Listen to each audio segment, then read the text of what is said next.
ಇವತ್ತು ವೇದಾಂತ ಸಾರದಲ್ಲಿ 2 important words ಬಂತು.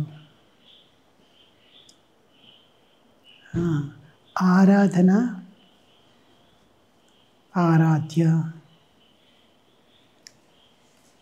And ಭಾವ ಸಂಶುದ್ಧಿ. ಭಾವ ಸಂಶುದ್ಧಿ did not come, I applied there. ಭಾವ ಸಂಶುದ್ಧಿ, ಆರಾಧನಾ. ಆರಾಧನಾ is an important word which we normally, aradhana, we use the term, but its depth and how that it is called etymology, etymological meaning, how the word has formed, what does it signify.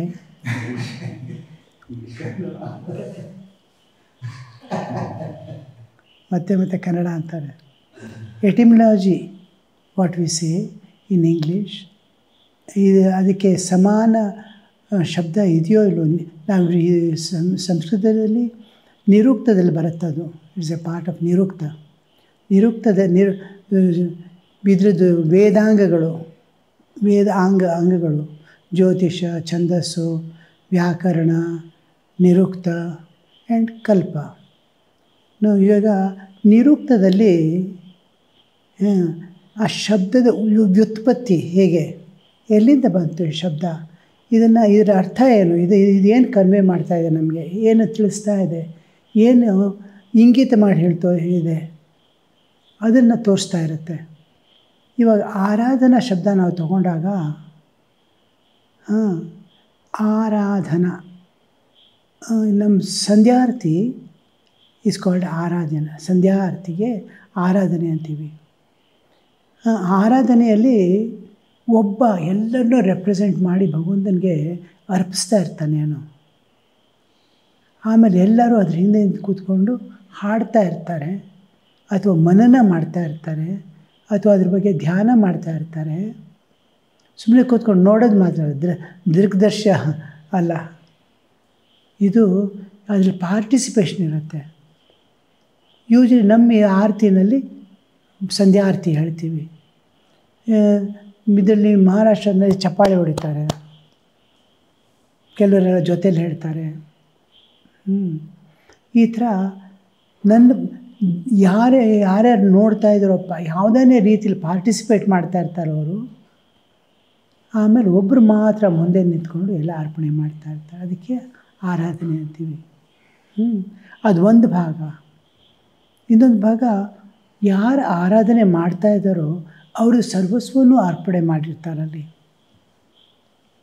ಇವರು ಪ್ರತೀಕವಾಗಿ, ಇವರು ಪ್ರತಿನಿಧಿಯಾಗಿ ಅಲ್ಲಿ ಅರ್ಪಿಸ್ತಾ ಇದ್ದಾರೆ. So ಇದಕ್ಕೆ ಆರಾಧನೆ ಅಂತೀವಿ. ಇವಾಗ ಆರಾಧನೆಯಲ್ಲಿ ಎಲ್ಲರೂ ಹಿಂದೆ ಕೂತ್ಕೊಂಡು ನೋಡ್ತಾ ಇರ್ತಾರೆ, ಅಥವಾ ಕೇಳ್ತಾ ಇರ್ತಾರೆ, ಅಥವಾ ಮುಂದೆ ಬಂದು ಯಾವಾಗಲೂ ಯಾರೋ ಕೇಳ್ಬೋದು, ರೆಕಾರ್ಡ್ ಮಾಡಿಕೊಂಡು ಅದು ಇದು ವೀಡಿಯೋನು ಯಾರಿಗೂ ತೋರಿಸಿ ಅವರು ಅದರಿಂದ ಇನ್ಫ್ಲೂಯೆನ್ಸ್ ಆಗ್ಬೋದು. ಒಂದು ಆರತಿನೇ ಇಟ್ಕೊಳ್ಳಿ, ಎಷ್ಟೋ ಜನರು ವಿಟ್ನೆಸ್ ಮಾಡ್ತಾ ಇರ್ತಾರೆ. ಒಂದು ಮಹಾಕಾಲದ ಮಾರ್ನಿಂಗ್ ಮಂಗಳಾರತಿ ಅವರು ಯಾವುದನ್ನೇ ತೋರಿಸ್ತಾ ಇದ್ದರೆ ಎಷ್ಟೊಂದು ಲಕ್ಷಾನುಗಟ್ಟಲೆ ಜನರು ಅದನ್ನು ನೋಡ್ತಾ ಇರ್ತಾರೆ ಎಲ್ಲೋ ಕೂತ್ಕೊಂಡು. ಅವರೆಲ್ಲರ ಪ್ರತಿನಿಧಿಯಾಗಿ ಅವನು ಅರ್ಪಿಸ್ತಾ ಇದ್ದಾನಲ್ಲಿ, ಯಾವಾಗಲೂ ನೋಡ್ಬೋದು. ಸೊ ಅದನ್ನು ಅಲ್ಲಿಗೆ ಲಿಮಿಟ್ ಮಾಡಿಬಿಡಲ್ಲ, ಯಾರು ಇವಾಗ ನೋಡ್ತಾ ಇದ್ದಾರೋ ಅವ್ರು ಮಾತ್ರ ಆರಾಧನೆಯಲ್ಲಿದ್ದಾರೆ ಅಂತ. ಸೊ ಯಾರು ಯಾವಾಗನೇ ಈ ಆಗ್ತಾ ಇರೋದ್ರಲ್ಲಿ ಯಾವುದೇ ರೀತಿಯಲ್ಲಿ ಅವ್ರು ಪಾರ್ಟಿಸಿಪೇಟ್ ಮಾಡಿದ್ರೆ, ಅವರು ಪ್ರತಿಭಾಗಿಯಾದರೆ, ಅದಕ್ಕೆ ಅವ್ರು ಪರವಾಗಿ ಮಾಡ್ತಾಯಿದ್ದೀನಿ ಅಂತ ನೋಡಿ, ಎಷ್ಟು ವಾಸ್ಟ್ ಅಂಡರ್ಸ್ಟ್ಯಾಂಡಿಂಗ್ ನೋಡಿ. ಅದನ್ನು ನಾವು ಅದರಲ್ಲಿ ಒಂದು ಭಾಗ ಇದಾಯಿತು. I am just A instrument, I am an agent. ನಾನು ಓನ್ಲಿ ಪ್ರತಿನಿಧಿಯಾಗಿ ಮಾಡ್ತಾಯಿದ್ದೀನಿ. ನಾನು ಜಸ್ಟ್ ನಾನು ನಿಮ್ಮ ಅವರಿಂದೆಲ್ಲ ತೊಗೊಂಡು ನಿನ್ನ ಚರಣಕ್ಕೆ ಹಾಕ್ತಾಯಿದ್ದೀನಿ, ಪುಷ್ಪಾಂಜಲಿ ಹಾಕ್ದಂಗೆ ಅನ್ನೋಂಗೆ ಅಲ್ಲಿ. ಯಾಕಂದರೆ ಅಲ್ಲಿ ನಾನು ಮಾಡ್ತಾಯಿದ್ದೀನಿ ಅನ್ನೋದು ಕೂಡ ಬರಬಾರ್ದು ಅಂತ ಅಹಂಕಾರ. ನಾನು ಆರತಿ ಮಾಡ್ತಾಯಿದ್ದೀನಿ ಅಂತ ಅನ್ನೋ ಮನಸ್ಸು ಬರಬಾರ್ದು. I am just A servant of all as if. ಆ ಹ್ಯುಮಿಲಿಟಿ. ಆಮೇಲೆ ಇಡೀ ನನ್ನ ಅಸ್ತಿತ್ವ, ಅಲ್ಲಿ ಭಾವ ಸಂಶುದ್ಧಿ ಅಂತ ಬರುತ್ತೆ. ಭಾವ ಸಂಶುದ್ಧಿ, ನನ್ನ ಭಾವ, ಭೂಯಿಂದ ಧಾತುವಿಂದ ಭಾವ. ಭಾವ ಅಂತಂದರೆ ನನ್ನಲ್ಲಿ ಏನೇನಿದೆಯೋ, ಮೈ ಎಕ್ಸಿಸ್ಟೆನ್ಸ್, ನನ್ನ ಅಸ್ತಿತ್ವ, ಶಾರೀರಿಕ ಅಸ್ತಿತ್ವ ಇದೆ, ಮಾನಸಿಕ ಅಸ್ತಿತ್ವ ಇದೆ, ಬೌದ್ಧಿಕ ಅಸ್ತಿತ್ವ ಇದೆ, ಆರ್ಥಿಕ ಅಸ್ತಿತ್ವವಿದೆ, ಇಂದ್ರಿಯ ಅಸ್ತಿತ್ವ ಇದೆ, ಇದೆಲ್ಲ ಅಸ್ತಿತ್ವಗಳು. ಇದನ್ನು ಭಗವಂತನಿಗೆ ಸಮರ್ಪಣೆ ಮಾಡಬೇಕಾದ್ರೆ ಅದೆಷ್ಟು ಪರಿಶುದ್ಧವಾಗಬೇಕು, ಅದರ ಪರಿಶುದ್ಧಿಗೆ ಈ ಶಬ್ದವನ್ನು ಯೂಸ್ ಮಾಡ್ತಾರೆ, ಭಾವ ಸಂಶುದ್ಧಿ. ಭಗವದ್ಗೀತೆಯಲ್ಲಿ ಬರುತ್ತೆ ಭಾವ ಸಂಶುದ್ಧಿ. Thorough purification of all aspects of my existence.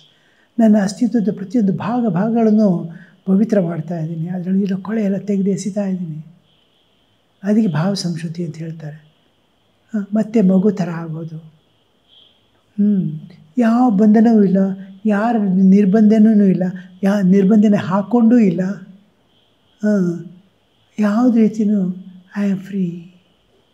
Now I can give myself to God. ನನ್ನನ್ನು ನಾನು ಇವಾಗ ಸಮರ್ಪಣೆ ಮಾಡಿ, ನನ್ನ ಇಂದ್ರಿಯಗಳನ್ನು ಸಮರ್ಪಣೆವಾಗಿದೆ. ಎಲ್ಲವೂ ಭಗವಂತನ ಟ್ಯೂನ್ ಆಗಿ ಕೂತಿರುತ್ತೆ, ಅದರ ಜೊತೆಗೆ ಸಾಮಂಜಸ್ಯದಲ್ಲಿರುತ್ತೆ. ಇವಾಗ ಆ ಸ್ಥಿತಿಯನ್ನು ಆರಾಧನೆಗೆ, ನಾನು ಆರಾಧನೆ ಮಾಡಬೇಕಾದ್ರೆ, ಭಗವಂತನ ಪೂಜೆ ಮಾಡಬೇಕಾದ್ರೆ, ಒಂದು ಹೋಮ ಮಾಡಬೇಕಾದ್ರೆ, ಆ ಹೋಮ ಹೇಳ್ಕೊಡ್ಬೇಕಾದ್ರೆ ಆ ವಿಧಿ ನಿಯಮಗಳು ಒಂದು ಭಾಗ, ಆಮೇಲೆ ಭಾವನೆಗಳು, ಅದರ ಅರ್ಥ, ಒಂದೊಂದೂ ಅರ್ಥ. ಒಂದು ಹೋಮ ಕೂತ್ಕೋಬೇಕಾದ್ರೆ ಹೇಗೆ ಹೋಗಿ ಕೂತೀಯ, ಹೇಗೆ, ಯಾವ ನಿನ್ನ ಮಾನಸಿಕ ಅವಸ್ಥೆ ಇರುತ್ತೆ, ಹೃದಯದ ಅವಸ್ಥೆ ಏನಿರುತ್ತೆ. ಎಲ್ಲೋ ಕೂತ್ಕೊಂಡು ಸ್ವಲ್ಪ ಧ್ಯಾನ ಮಾಡಿದೆ, ಸ್ವಲ್ಪ ಹೊತ್ತು ಜಪ ಮಾಡಿದೆ, ನಮಸ್ಕಾರ ಮಾಡ್ತಾ ಒಂದು ಚೂರು ನಿದ್ದೆ ಮಾಡಿದೆ, ಕೂತ್ಕೊಳ್ತಾ ನಿದ್ದೆ ಮಾಡಿದೆ. It is not A spiritual life at all times, in every respect, ಪ್ರತಿಯೊಂದು ರೀತಿಯಲ್ಲೂ ನಾನು ಕೊಟ್ಬಿಟ್ಟಿದ್ದೀನಿ. ಇವಾಗ ಇದೆಲ್ಲ ಅದು ಆ ಮನಸ್ಸು, ಇಂದ್ರಿಯಗಳೆಲ್ಲ ಭಗವಂತನ ಅಸ್ತಿತ್ವವನ್ನು ಪ್ರತಿಯೊಂದು ಜಾಗದಲ್ಲೂ ನೋಡೋಕ್ಕೆ. ಎಲ್ಲಿವರೆಗೆ ಅಂದರೆ ಆಗ್ತಾ ಇರೋ ಕ್ರಿಯೆಗಳು, ಘಟನೆಗಳು, even incidents taking place, he is able to see divine will behind and divine itself there. ಭಗವಂತನ ಅಸ್ತಿತ್ವ, ಭಗವಂತನ ಸಂಕಲ್ಪ ಅದರಿಂದ ನೋಡೋಕ್ಕಾಗುತ್ತೆ ಅವನಿಗೆ. ಅಷ್ಟೊಂದು ಟ್ಯೂನ್ ಆಗಿಬಿಟ್ಟಿದ್ದಾನೆ. ಆವಾಗ ಭಾವ ಸಂಶುದ್ಧಿ ಪೂರ್ಣವಾಯಿತು. ಆ ಭಾವ ಸಂಶುದ್ಧಿ ಜೊತೆಗೆ ಅವನ ಆರತಿ ಮಾಡೋದು. ಯಾಕಂದರೆ is representing all people who are there, who are going to come, who is going to witness any time. ಇವಾಗ ಈ ಇಂಟರ್ನೆಟ್ ಬಂದಮೇಲೆ ಯಾವಾಗ ಯಾರು ನೋಡ್ತಾರಂತ ಗೊತ್ತಿಲ್ಲ. ಅದೇ ಥರ ಕೆಟ್ಟ ಕೆಲಸ ಮಾಡಿದಾಗಲೂ ಅಷ್ಟೇ ಎಲ್ಲರೂ ಅದ್ರ ಭಾಗಿಯಾಗ್ತಾರೆ, ಯಾರ್ಯಾರು ನೋಡ್ತಾ ಇದ್ದಾರೋ ಅದನ್ನೆಲ್ಲ. ಕೆಟ್ಟ ಕೆಲಸಗಳನ್ನೆಲ್ಲ ಅಚ್ಚುಕಟ್ಟಾಗಿ ನೋಡ್ತಾರೆ. ಓಕೆ, ಸೊ ಇದನ್ನು ಭಾವ ಸಂಶುದ್ಧಿ ಸಿ ಪ್ರತಿಯೊಂದು ಕ್ಷೇತ್ರದಲ್ಲೂ ನೀವು ಭಾವ ಸಂಶುದ್ಧಿಗೋಸ್ಕರ ಎಲ್ಲ ಭಗವಂತನ ಪ್ರಾರ್ಥನೆ ಮಾಡ್ತಾಯಿದ್ದೀರಿ. ಸಾಕ್ಷಾತ್ತಾಗಿ ಮನಸ್ಪೂರ್ವಕವಾಗಿ ಈ ಶರೀರ ನಿಂದು, ಈ ಮನಸ್ಸು ನಿಂದು, ಒಂದೊಂದೇ ಆ ಮನಸ್ಸನ್ನು ಕ್ಲೀನಾಗಿ ನೋಡಿ, ಇದು ನಿಂದು, ನೀನು ತಗೋ. ಎಷ್ಟೊಂದು ಕ್ಲಾರಿಟಿ. ನನಗೆ ಗ್ಲಾಸ್ ಅಂದರೆ, ಪೆನ್ ಅಂದರೆ, ಪೆನ್ಸಿಲ್ ಅಂದರೆ ಎಷ್ಟು ಕ್ಲಿಯರ್ ಆಗಿದೆ. ಮನಸ್ಸು ಅಂದರೆ, ನನ್ನ ಇಂದ್ರಿಯ ಅಂದರೆ ಗೊತ್ತಿಲ್ಲ. ಅಹಂಕಾರ ಒಂದೇ. ಏಟು ಬಿದ್ದಿದ ತಕ್ಷಣ ಅಳೋದು, ಪ್ರೈಸ್ ಮಾಡಿದ ತಕ್ಷಣ ನಗೋದು, ಇಷ್ಟೇ ಗೊತ್ತು ನಮಗೆ, ಬೊಂಬೆ ಥರ. ಸೊ ಅದು ಬಿಟ್ಟು ಆ ರಾಗದ್ವೇಷದಲ್ಲೇ ಬಿದ್ದಿರ್ತೀಯ, ಮೇಲೆ ಹೇಳೋದೇ ಇಲ್ವಾ? ಅಲ್ಲಿ ಭಾವ ಸಂಶುದ್ಧಿ. Now that's what will be the state of that soul. ಆ ಜೀವಾತ್ಮದ ಸ್ಥಿತಿ ಏನಿರುತ್ತೆ, ಆ ಪವಿತ್ರತೆ, ಎಲ್ಲೆಲ್ಲೂ ಪವಿತ್ರತೆ ತುಂಬಿಕೊಂಡಿದೆ, ಎಲ್ಲೆಲ್ಲೂ ಪವಿತ್ರ ನೋಡ್ತಾ ಇದೆ. ಇವಾಗ ಅಷ್ಟು ಕ್ಲಿಯರಾಗಿರಬೇಕು. ಈಗೋ ರಾಮಕೃಷ್ಣ ಹೇಳ್ತಾರಲ್ಲ, ಈಗೋ ನಿನ್ನ ಧರ್ಮ, ಈಗೋ ನಿನ್ನ ಅಧರ್ಮ, ನನಗೆ ಶುದ್ಧ ಭಕ್ತಿಯನ್ನು ಕೊಡು. ಇಂದ್ರಿಯಗಳನ್ನು, ಜ್ಞಾನೇಂದ್ರಿಯಗಳು, ಕರ್ಮೇಂದ್ರಿಯಗಳು ಒಂದೊಂದನ್ನು ಆಫರ್. ಆಮೇಲೆ ಇಟ್ ಈಸ್ ನಾಟ್ ಒಂದು ದಿವಸ ಮಾಡಿಬಿಟ್ಟು ಆಗೋಯ್ತು, ಇಲ್ಲ, ಅದು ಅವನದೇ ಆಗೋಗೋವರೆಗೂ ಅದನ್ನು ಮತ್ತೆ ಮತ್ತೆ ಅರ್ಪಣೆ ಮಾಡಿ, constant, please take this, please take this.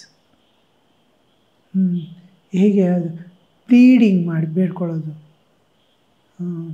ಇವಾಗ ಇದಕ್ಕೆ US ಕ್ಲಾಸಲ್ಲಿ ಇವಾಗ ಇದನ್ನು ಹೇಳ್ತಾಯಿದ್ದೆ, ಇವಾಗ ಇದಿಷ್ಟೂ ಈಶ್ವರ ಪ್ರಣಿಧಾನದ ಒಂದು ಪಾರ್ಟು. ನೀವೇನೇನು ಮಾಡ್ತೀರೋ ಅರ್ಪಣೆ ಮಾಡೋಕ್ಕೆ ಪ್ರಣಿಧಾನ ಕೀರ್ತ, you are keeping every part of your existence.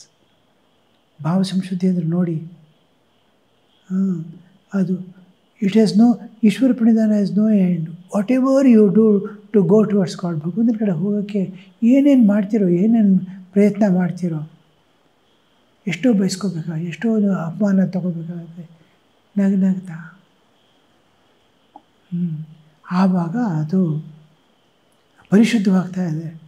Take ಇದ್ರದ್ದು ಪ್ರಿನ್ಸಿಪಲ್ಲು, ಪ್ರತಿ ಯೋಗದ ಪ್ರಿನ್ಸಿಪಲ್ಲು, ಯೋಗದ principle, take every negativity that comes to you, convert it into positivity and utilise it. ಒಂದೊಂದೂ ಫೋರ್ಸು, ಅಪಮಾನವೂ ಒಂದು ಫೋರ್ಸು, ಪ್ರೇಸ್ ಮಾಡಿದ್ದು ಒಂದು ಫೋರ್ಸು, ಎರಡು ಭಗವಂತನ ಕಡೆ ತೊಗೊಂಡೋಗುತ್ತೆ, ಅದನ್ನು ಉಪಯೋಗಿಸೋಕೆ. Convert every problem into an opportunity. ಯಾರು ಅಪಮಾನ ಮಾಡಿದ್ರು ಅದನ್ನು ತೊಗೊಂಡು ಓಡ್ತಾನೆ, ಮಗು ಥರ. ಮಗುಗೆ ಯಾರೋ ಒಂದು ಕೋಲ್ ತೋರಿಸಿದ್ರು ಅಮ್ಮನ ಹತ್ರ ಓಡೋಗ್ತಾನೆ. ಆ ಥರ ಏನಾದ್ರೂ ಯಾರೇನೇ ಪ್ರೇಸ್ ಮಾಡಿದ್ರು, ಏನೇನೇ ಕೊಟ್ಟರು, ಅದನ್ನು ಭಗವಂತನ ಹತ್ರ ಓಡೋಗಿ ಅವನ ಚರಣಕ್ಕೆ ಹಾಕ್ತಾನೆ. ನೋಡು, ಅವ್ರು ಹೇಳಿದ್ರು, ನಂದೇನಿದೆ ಭಗವಂತ, ನಾನು ಏನಕ್ಕೆ ಅಭಿಮಾನ ಮಾಡಿಕೊಳ್ಳಿ, ಯಾರೇ ಬೈತಾರೆ, ಕೋಪ ಮಾಡ್ಕೋತಾರೆ, ನಾನು ಏನಕ್ಕೆ ಕೋಪ ಮಾಡಿಕೊಳ್ಳಿ, ನೀನೇ ಎಲ್ಲವೂ ಆಗಿದೆಯಾ, ನೀನೇ ಎಲ್ಲ ಮಾಡ್ತಾ ಇದೆಯಾ, ನನ್ನನ್ನು ರಕ್ಷಿಸು. ಅದು ಹೇಗೆ. ಇನ್ನೊಂದು ಇದಿಷ್ಟು ರಿಗಾರ್ಡಿಂಗ್ ಈಶ್ವರ ಪ್ರಣಿಧಾನ ಅಂತ ಇಟ್ಕೊಳ್ಳಿ. ಇನ್ನೊಂದು ಹೇಳ್ತಾ ಇದ್ದೆ, what is the result that comes from the God grace. Just ನಾವು ಇದರೊಳಗೆ ನಮ್ಮ ಏನದು US ಕ್ಲಾಸಲ್ಲಿ ಲಾಸ್ಟ್ ಜಸ್ಟ್ 3-4 ಮಿನಿಟ್ಸ್ ಮಾತಾಡ್ತೀನಿ. ಅದರೊಳಗೆ ನೆಪೋಲಿಯನ್ದೊಂದು ಹೇಳಿದೆ.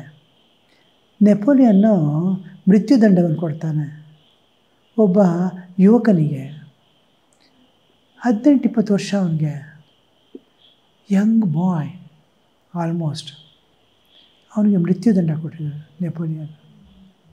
ಅವ್ರ ಅಮ್ಮನ ಕೇಳಿದ ತಕ್ಷಣ ಅವ್ರ ಅಮ್ಮನ ತಡೆಯೋಕ್ಕಾಗಲ್ಲ, ಸೀದಾ ಓಡ್ತಾಳೆ ನೆಪೋಲಿಯನ್ ಹತ್ರ. ಎಷ್ಟೋ ಜನ ತಡೀತಾರೆ, ಏನೇನೋ ಮಾಡ್ತಾರೆ, ಅವ್ರ ಕಾಲಿಗೆ ಬಿದ್ದು ಅದು ಮಾಡಿ ಇದು ಮಾಡಿ ಯಾರನ್ನು ಹೇಗೋ ನೆಪೋಲಿಯನ್ಗೆ ಹೋಗಿ ಮೀಟ್ ಮಾಡ್ತಾರೆ. ಆಮೇಲೆ ನೆಪೋಲಿಯನ್ ಮುಂದೆ ನಿಂತ್ಕೊಂಡು, ನನ್ನ ಮಗನಿಗೆ ಮೃತ್ಯುದಂಡ ಕೊಟ್ಟಿದ್ದೀಯ ಅಂತ. ಹೌದು, ಅವನನ್ನು ಕ್ಷಮಿಸಿ ಅವನಿಗೆ ಮುಕ್ತನನ್ನಾಗಿ ಮಾಡಿ, ರಿಲೀಸಿ. ಅವನು ಹೇಳ್ತಾನೆ, ಅವನಿಗೆ ನ್ಯಾಯದ ಪ್ರಕಾರ, ಅಕಾರ್ಡಿಂಗ್ ಟು ಲಾ, ನಾನು ಆ ಮೃತ್ಯುದಂಡವನ್ನು ಕೊಟ್ಟಿದ್ದೀನಿ, ಸುಮ್ಮನೆ ಹೇಗೋ ಕೊಟ್ಟಿಲ್ಲ. ಆಮೇಲೆ ಅವನಿಗೆ ಆ ಮೃತ್ಯುದಂಡ ಅವನಿಗೆ ಕೊಡಲೇಬೇಕು, ಬೇರೆ ಉಪಾಯವೇ ಇಲ್ಲ ಅಂತ ಹೇಳ್ತಾರೆ. ಆವಾಗ ತಾಯಿ ಹೇಳ್ತಾಳೆ, ಅವನು ಸ್ವಲ್ಪ ದಯೆ ತೋರಿಸಿ ಅಂತ, show A little kindness and release him. ಅವನ ದಯೆಗೆ ಯೋಗ್ಯನಲ್ಲ, ಅವನ ಮೃತ್ಯುದಂಡವೇ ಸರಿಯಾದ ಉಡುಗೊರೆ ಅಂತ ಹೇಳ್ತಾನೆ.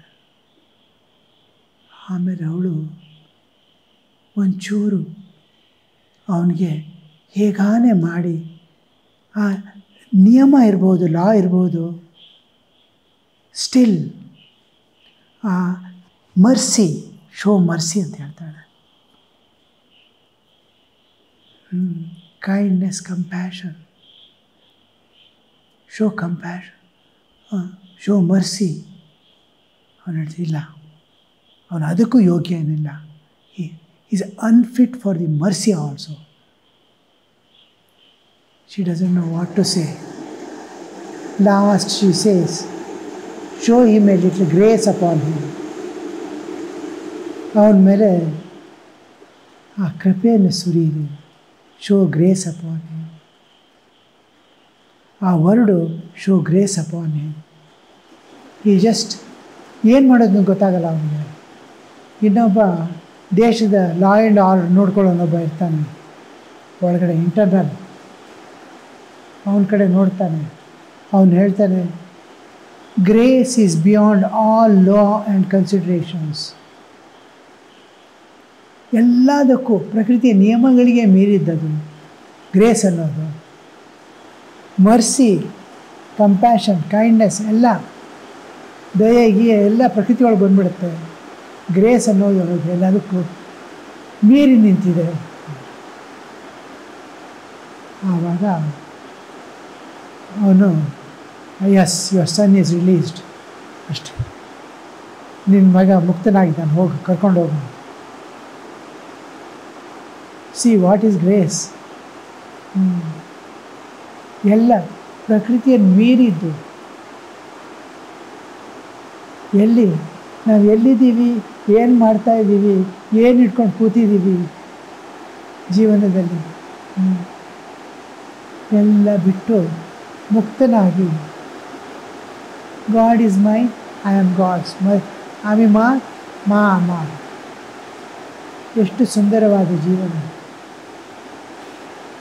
ಓಕೆ, ಇವತ್ತು ಮುಗಿಸೋಣ. ಓಂ ಶಾಂತಿ ಶಾಂತಿ ಶಾಂತಿ. ಹರಿ ಓಂ ತತ್ಸತ್. ಶ್ರೀರಾಮಕೃಷ್ಣಾರ್ಪಣಮಸ್ತು.